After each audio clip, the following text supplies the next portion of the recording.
Salam aleykum, hamını yeni videodan salamlayıram. Videonun adından da gördüğünüz kimi bu günləri gəlmişik Avtoproyekt servisə. Bu dəfə qeyri-adi bir şey üçün yaxınlaşmışıq. Demək, Avtoproyekt servisinin səhifəsində gördüm ki, yeni diagnostik aparatı gəlib. Sırf BYD və BYD-nin alt brendlərinin hamısı, yəni Denza, Yangwang hamısına Leopard. Demək, təzə aparat gəlib, diller aparatı da deyə bilərik. Onun vasitəsilə bunun daxilində olan bütün modullara, yəni beyninə belə deyək, yenilənmələr gəlir. Ayrıca bütün modullara.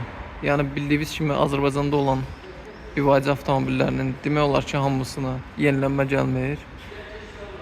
Bu xətalarla da bağlı ola bilər, yenilənmələrlə də bağlı ola bilər.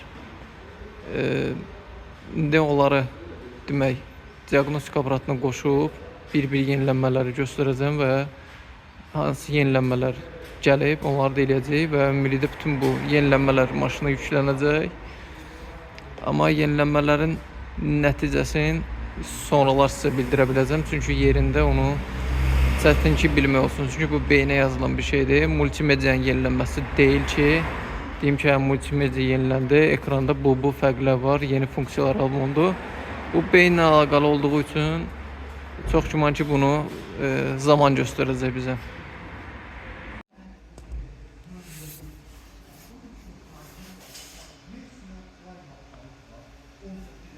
Leopard'da buradasa 190'a yaxın blok vardı, onlar axtardı. Bunlardan da hamısı sənin maşında var kimi deyil də, elə ola bilər ki, olmasın sənin maşında. Bütün blokları axtarır, ondan sonra blokları oxuyacaq. Onlarda hansı nasazlıqları var, hansı nasazlıqları yoxdur. Sonra onların hansının onlayn olaraq yoxlayacaq ki, yenilənməsi var, hansında yoxdur. Biz onları artıq burada görəsirik. Hal-hazırda oxuma prosesi gedir. 64 yəqin komplektasiyaya görədir də. Və məsələn burada görürsən 3 tane motor var. Hansıdır bunda? Budur motorun növü. Onu seçdi.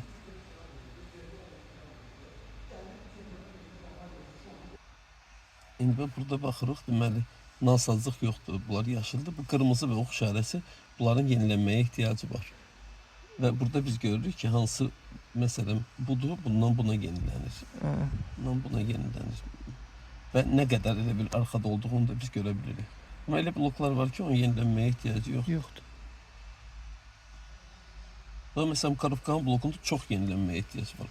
3-dən 4-ə gəlir. Hə, 404 yəni. Qalanları 3-dən 3-ün nə bilim biz 6-dır. Və ötürməli qutusunda səndə nasazlıq da var. İndi baxarıq onda nasazlıqdır. Hamısı qoy yoxlansın, hələ bir hissəsi yoxlansın. Demək, digər diaqnostikalardan fərqi budur ki, həm olan problemləri aşkarlayır, həm də yeniləməsi varsa onu göstərir. Bəli, yenilənməni göstərir. Həm də ki, bu tam dəqiqdir, yəni o birisi diaqnostikalar bundan hamısı proqramı götürür. Onlar nə dərəcədə onu tez götürürlər, bilinmir. Biz ama burada gördüyün kimi, qoşulan kimi bütün yenilənmələrin yoxladık. Bütün modellərin yenilənməsi. Bəli, modellər yeniləndi və ən son əgər orada tutaq ki, hansı bir nasazlıq təyin eləsələr, o dəqiqə onu biz görəcəyik. Multimediya sistemində 3 tane nasazlığım var. Amma yenilənməyə ehtiyacı yoxdur multimediya sistemində.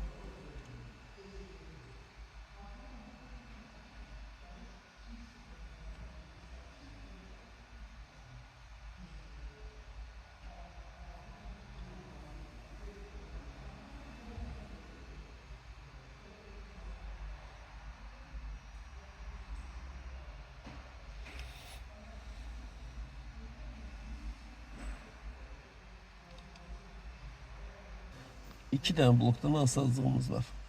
Bunlardan biri elə bir ötürmələr mexanizminə aid olan şeydir. O birisi multimediya. Görə indi hansı nasazlıqları var.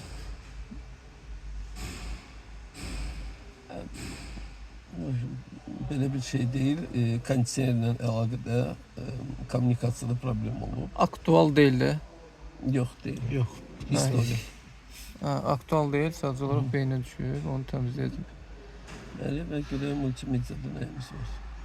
Multimediyada daimi olaraq göstərirdi zaten bunu. Digər baxın aparatlarda. Onlar elə bil belə deyək də network signal, yəni bu internetə qoşulmadığı üçün belə deyək, Çində olmadığı üçün olan problemlerdi. Geldik bura ve buradan bunları silmeye çektirmeye.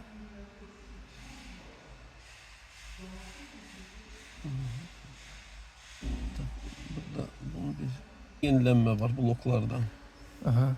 20'de yenilenme bloklarımızın ümumi sayı bu maşından.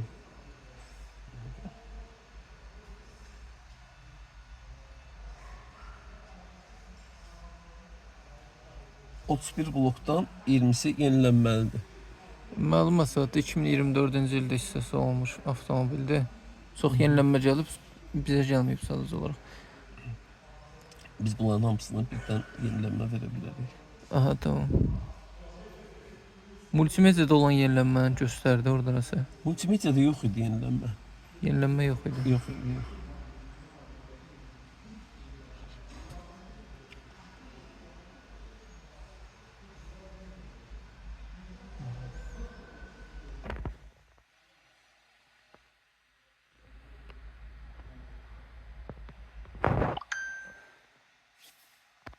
Yenilənmə yüklənir, gördüyünüz kimi. Maşında da cürbəcür proseslər baş verir eyni anda.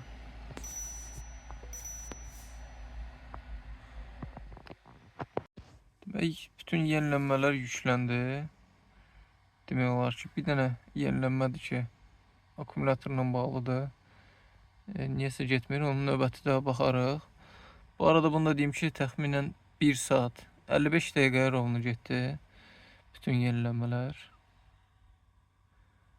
Və araba olaraq da indi hal-hazırda multimediada heç bir xəta çıxmır. Halbuki bundan qabaq həmişə çıxırdı. Yəni nə vaxt ki diaqnostik olunub, multimediada problemlər çıxırdı. İndi təkrar olaraq yoxladıq. Multimediada hətta belə o historydə belə heç bir aşıbqa çıxmır, qalmır. Bir dəyişiklik mi deyim, hiss olunmadı. Çünki əsas görə biləcəyimiz multimedia sistemidir. Multimedia sistemində də yoxladığım bütün şeylərə girdim, çıxdım. Multimediada görünmür və zaten burada da deyirlər, burada da deyirdi ki, yəni heç nə eləməmişik. Yenilənmə verməmişik multimediaya. Amma bu balaca monitor nəsə bura yenilənmə gəldi, amma nə olduğunu tam da görə bilmədim. Hələlik baxdım, zahirdən heç bir fərqli görmədim. Ola bilər nəsə dəyişilib. Etməm, dəyişikliklər nədən ibarət ola bilər? Sen maşallah dikkatlisən, yəqin ki sürəndə görəcəksən. Konkret olarak burada elə bir diagnostik eləyəndə yazmır ki, bu yenilənmə nə verəcək bizə, onu yazmır. Amma gördüyümüz kimi elə yenilənmələr var idi ki, belə deyək də bir 10-15 yenilənmə çıxmışdı da, onların heç biri olmamışdı.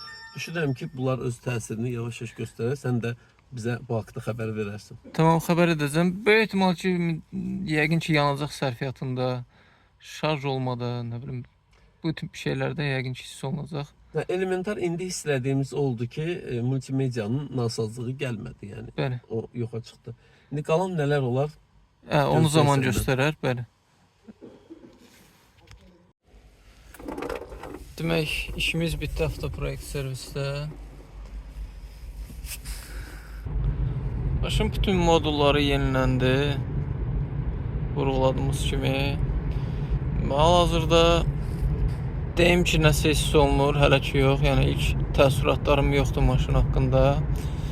Bəzi maşınlar var, məsələn, tam elektrikli maşınlar, hansı ki onlara bəzi yenilənmələri verəndən sonra ola bilir ki, hətta onların range, məsələn, 500 kilometr gedəndirsə, bəzən olur ki, yenilənmə gəlməmişdən çox az məsafə verir. Müxtəlif şeylər ola bilər də, yəni çoxsunda da bəzilərində yəni yazır ki, bu yenilənmədən sonra nə olacaq, amma təəssüflər olsun ki, yenilənmə bizə nə verir, o haqda heç bir məlumat yoxdur. Dediyim kimi, ən böyük gözləntim ola bilər ki, yanacaq sərfiyyatının azalmasını gətirib çıxarsın hər hansı bir yenilənmələrə görə. Amma o da inanmıram ki, belə bir qlobal bir dəyişiklik olsun. Yəni zaten bunun yanacaq sərfiyyatı 4-4,5 olur. İnanmıram da bu ki, gəlib 3-3,5 düşsün. Yəni o qədər böyük bir şey gözləmirəm. O yüzden də görünə və hiss oluna biləsi bir şeylər deyil, amma əmin ola bilərsiniz ki, yəni bu yenilənmələr elə belə deyil. Yəni bunlar birbaşa BYD şirkəti tərəfindən verilən yenilənmələrdir. Və yenilənmə də necə olur? Məsələn, maşınlar idarə olunur, buraxılır, istehsala buraxılır və sonradan onların yavaş-yavaş hər hansısa bir problemləri, xətaları üzə çıxır və bu xətalardan BYD şirkəti özünə və yaxud BYD olmasın, digərləri olsun, yəni demək olar ki, bütün şirkətlər bu formada işləyir. Onlar görürlər ki, bu xətalar var, onların qarşısının alınması üçün hər hansısa bir dəyişikliklər edirlər və Çanqan kimi avtomobillərə, məsələn, gördüyünüz bu avtomobilə dostum da idarə edir. Onlara yenilənmə gələndə, hətta yenilənmələrə nə daxildir, nə dəyişikliklər olub, ekranda onları yazır, sonra vurursan və yeniləyirsən. Təəssüflər olsun ki, BYD yoxdur birbaşa. Yalnız bu formada eləyə bilərsiniz və Aptofrex servis artıq bu işi görür. Vacibdirmi? Tam da deyə bilmərəm, amma şiddətli tövsiyə edə bilərəm ki, sizə bu yenilənməni eləyin, imkanlaşdırıb eləyin. Demək, BYD ümumiyyətlə destroyerların arasında, səhv bilmirəm, indi kimsə haradasa nəsə eləyibsə deyə bilər. Amma bu formada sırf kompüterlə BYD-nin öz rəsmi verdiyi yenilənmələrin yüklənməsi Aptofrex servisdə destroyer avtomobillərinə olmayıb, Denza avtomobilinə olub. Demək, qiymətlər də hələ ki bunlardır. BYD destroyerdir, Gim Plus'dur və Cial 05 avtomobilləri üçün qiymət 100 manatdır. Digər avtomobillər üçün, yəni BYD-nin digər avtomobillər üçün Song Plus olsun, BYD Tang olsun, nə bilim, Yangwang və s. və ilaxır indi bütün modelləri çəkmək istəyən adların hərəsinin qiymətləri fərqli-fərqlidir. Mən öz segmentimdə olan avtomobillərin qiymətlərini dedim. Cial, Gim Plus və BYD Destroyer. Fərqi yoxdur, bu Kazor da ola bilər. Kazor da müəyyən qədər var Bakıda. Belə. Bu videodan da bu qədər. Ümid edirəm faydalı oldu. Kanala abunə deyilsinizsə, zəhmət olmasa kanala abunə olun. Bizə dəstək olmaq üçün və videonu bəyənin. Şərhlərdə də nə suallarınız varsa yazın. İnşallah ki, hamısını bir-bir cavablandıracağım. Özünüzə yaxşı baxın. İnşallah gələn videolarda səslənərik. Sağ olun.